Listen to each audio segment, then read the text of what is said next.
حضرت معاویہ رضی اللہ تعالیٰ عنہ کے سلسلے میں یہ بچہ سوال کر رہا ہے اور کہتا ہے کہ نعوذ باللہ وہ منافق ہو گئے تھے، اور منافق تھے وہ یا وہ صحابی نہیں تھے، یا اس طرح کی باتیں. تو میں ایک بات یہ کہہ رہا ہوں، حضرت معاویہ کے سلسلے میں آپ زیادہ جانتے ہیں ان کو یا حضرت علی زیادہ جانتے ہیں؟ حضرت علی سے ان کی لڑائی ہوئی، وہ زیادہ جانتے تھے یا آپ زیادہ جانتے ہیں؟ حضرت حسن زیادہ جانتے تھے یا آپ زیادہ جانتے ہیں؟ حسن کے نانا زیادہ جانتے تھے یا آپ زیادہ جانتے ہیں؟ حضرت معاویہ صحابی ہیں اور حضرت علی سمیت پوری جماعت صحابہ نے ان کو صحابی مانا ہے. صرف یہی نہیں، ہم تو قرآن کا حوالہ دے رہے ہیں. پوری جماعت صحابہ نے ان کو صحابی مانا ہے. حضرت عبداللہ ابن عباس نے کیا کہا؟ داہو، بخاری شریف کے الفاظ، فَإِنَّهُ قَدْ صَحِبَ النَّبِيَّ صلی اللہ علیہ وسلم. وہ اللہ کے پیغمبر کے صحابی ہیں. خبردار، کہیں فرمایا کہ وہ مجتہد ہیں. حضرت معاویہ کے سلسلے میں یوں ہی ہوا میں فیر کرو گے. حضرت معاویہ رضی اللہ تعالیٰ عنہ جس وقت حضرت حسن سے صلح ہوئی، حضرت حسن کو اللہ پاک نے اتنی بلندی عطا فرمائی، انہوں نے اتحاد امت کے لیے حضرت معاویہ سے صلح کر لی. کوئی ایسا نہیں بچا کہ جس نے حضرت معاویہ کے ہاتھ پر بیعت نہ کی. اور کسی صحابی نے کبھی بھی انکار نہیں کیا حضرت معاویہ کی صحابیت کا.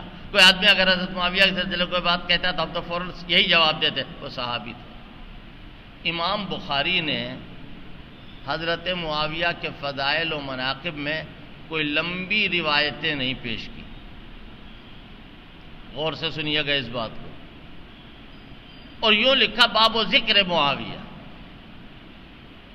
جو حضرت معاویہ کے بدخواہ اور حاسد ہیں وہ کہتے ہیں باب و ذکر معاویہ کا کیا مطلب؟ معلوم ہے آپ کو ذکر کتنا بڑا لفظ ہے. قرآن کہہ رہا ذکر رحمت ربک عبدہ زکریا. قرآن کہہ رہا ہے وَاذْكُرْ عَبْدَنَا ایوب. یہ ذکر جو ہے وہ بہت بڑی چیز ہے، معمولی چیز نہیں ہے. امام بخاری کا یہ دستور تھا کہ وہ بخاری شریف میں اپنے متعین کردہ جو شرائط تھے، ان شرائط پر جو حدیث پوری اترتی تھی اس کو لاتے تھے. حضرت معاویہ رضی اللہ تعالیٰ عنہ کے فضائل و مناقب میں کیا یہ بات کم ہے کہ امام بخاری نے اپنی صحیح میں لکھا ہے اول جیشی یغزون البحر، کہ جو پہلی مرتبہ کشتی سے جہاد کرے گا، سمندر سے جا کر کے جہاد کرے گا، اس کے گناہ معاف. وہ کون ہے؟ حضرت معاویہ. بخاری شریف کی تمام شرح نے یہ بات لکھی. پھر یہ کہ حضرت علی رضی اللہ تعالیٰ نے حضرت معاویہ کے پاس خط لکھا اور کہا فالحق ان ربنا واحد ودیننا واحد ودعوتنا فی الاسلام واحدۃ. یہ کون لکھ رہا ہے؟ حضرت علی لکھ رہے ہیں. اور کیا کہا کہ نہ اسلام میں نہ حضور کی صحبت میں ہم زیادہ ہیں نہ تم زیادہ ہو، ہم دونوں کو حضور کی صحبت ملی. آگے کیا لکھا کہ یہ لڑائی جو ہوئی یہ تو دھوکے دھڑی میں ہو، وہ ہمارے بھائی ہیں، اخواننا بغوا علینا، انہوں نے ہمارے ساتھ بغاوت کا معاملہ کیا. یہ حضرت علی رضی اللہ تعالیٰ عنہ فرما رہے ہیں. حضرت معاویہ حضرت عثمان کے قاتلوں کا قصاص لینے کے لیے کھڑے ہوئے تھے. اور اگر یہ بات غلط ہے تو جب روم کے حاکم نے کہا کہ معاویہ ہمارے پاس آ جاؤ، ہم دونوں مل کے علی کو قلع قمع کریں، تو حضرت معاویہ سامنے آئے اور کہا او رومی کتے، کان کھول کے سن لے، اگر تو نے آنکھیں نیلی پیلی کی تو علی کے لشکر سے جو پہلا مجاہد سامنے آئے گا، پہلا سپاہی سامنے آئے گا، اس کا نام معاویہ ابن ابی سفیان ہو. حضرت معاویہ غزوہ حنین میں حضرت معاویہ شریک ہوئے حضور کے ساتھ، اور یہی نہیں ہے کہ جتنے بھی، یہ تو قرآن کی آیت ہے، آپ لوگ اپنے اپنے گھر پر ترجمے میں جا کے ذرا دیکھیے. میں حوالہ دے رہا ہوں سورہ توبہ 10واں پارہ، آدھے سے کچھ پہلے 10واں پارہ کہہ رہے ہیں تو شاید کوئی خفا ہو جائے کہ یہ پارہ کہاں سے آ گیا، یہ پارہ کہاں سے آ گیا. پارے تو آپ نے بھی لکھے، پارے تو آپ نے بھی لکھے بھیا، یہ یاد کرنے کے لیے، یہ تلاوت کرنے کے لیے ہے. اور پھر بقول مفتی تقی عثمانی کی میری ان سے گفتگو ہوئی، بات چیت ہوئی، مدینہ منورہ میں ملاقات ہوئی. اللہ ان کو اچھا رکھے، خوش رکھے، ہر بلا ہر مصیبت سے بچائے. انہوں نے کہا دیکھو بھائی، قرآن میں چھیڑ چھاڑ نہ کرنا، قرآن میں چھیڑ چھاڑ نہ کرنا، ورنہ قرآن مجید کے اندر تحریف کا دروازہ کھل جائے گا.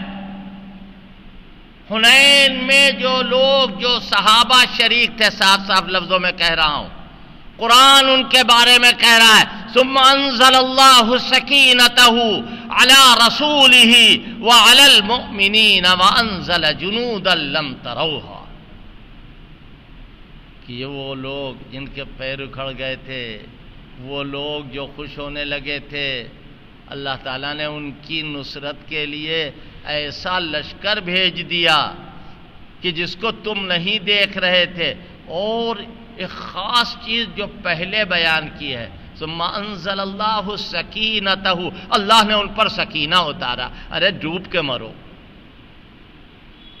غیرت کی وجہ سے چلو بھر پانی میں آدمی ڈوب جائے. حضرت معاویہ جس لشکر میں موجود ہیں، اس کے لیے اللہ کہہ رہا فانزل اللہ سکینتہ، اللہ نے سکینہ، اگلی قوموں میں جو نبی آتے تھے ان پر سکینہ اترتا تھا. حضرت امام اہل سنت نے یہ بات لکھی، اللہ نے ان پر سکینہ اتارا. اور اسی طرح دوسرے غزوے میں، جس کو غزوہ طائف کہہ لیجئے یا جنگ یمامہ کہہ لیجئے، یہ غزوات جو ہیں ان میں حضرت معاویہ کی شرکت ہوئی. حضور اپنے ساتھ منافق کو بھی لے جاتے تھے. حضرت معاویہ اگر منافق ہوتے، حضرت معاویہ کے باقاعدہ حضرت معاویہ کاتب تھے، مکے میں سب سے زیادہ لکھے پڑھے شمار ہوتے تھے. حضور پاک صلی اللہ علیہ وسلم وحی الہی ان سے لکھواتے تھے اور یہ لکھا کرتے تھے. قرآن کی اور دیگر احادیث کی جو وحی اللہ کی طرف سے حضور پر آتی تھی، اس کو ضبط کرنے کے لیے، محفوظ کرنے کے لیے حضرت معاویہ کو کھڑا کرتے تھے. علماء نے لکھا ہے کہ حضرت معاویہ جو ہیں وہ ایک ڈھال ہیں،